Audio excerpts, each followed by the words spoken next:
नमस्कार. आज मी तुमच्याबरोबर वालाच्या बिरडं म्हणजेच वालाची उसळ, डाळिंबीची उसळ श्रावणामध्ये उपवास सोडताना हमखास ही भाजी घरामध्ये केली जाते. तर चला वेळ न घालवता रेसिपीला सुरुवात करूया.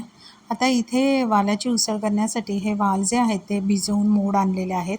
त्यामध्ये मी एक बटाटा आणि एक शेंग घातलेली आहे.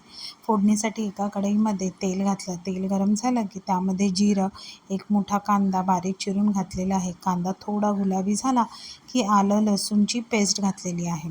पेस्ट व्यवस्थित छान परतून झाली की त्यामध्ये मी एक बारीक चिरलेला टोमॅटो घातलेला आहे. टोमॅटोसुद्धा छान नरम होईपर्यंत आपल्याला तेलात शिजवून घ्यायचं आहे. आता त्यामध्येच मी हळद, मालवणी मसाला, लाल मिरची पावडर, धने पावडर घालून व्यवस्थित मसाले परतून घेतलेले आहेत.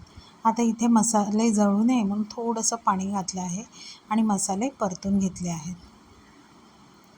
आता मसाले परतून झालं की त्यामध्ये हे जे वाल, शेंग आणि बटाटा आहे ते ह्यामध्ये घालून चवीनुसार मीठ घातलं आणि व्यवस्थित असं मिक्स करून घेतलं आहे. आता मिक्स केल्यावर अगदी थोडं बेताचं पाणी घातलं आहे आणि मीडियम गॅसवर आपल्याला ही भाजी आहे ती शिजवून घ्यायची आहे. एक 10-15 मिनटानंतर आपण झाकण काढायचं आणि त्यामध्ये मालवणी पद्धतीचं बनवलेलं वाटण घालायचं.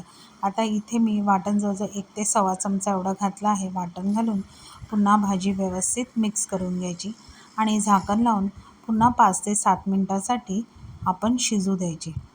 एक 5-7 मिनटानंतर तुम्ही भाजी बघू शकता इथे छान शिजलेली आहे. वरून कोथिंबीर घालायचं आणि सर्वात शेवटी थोडी गरम मसाला पावडर घालायची.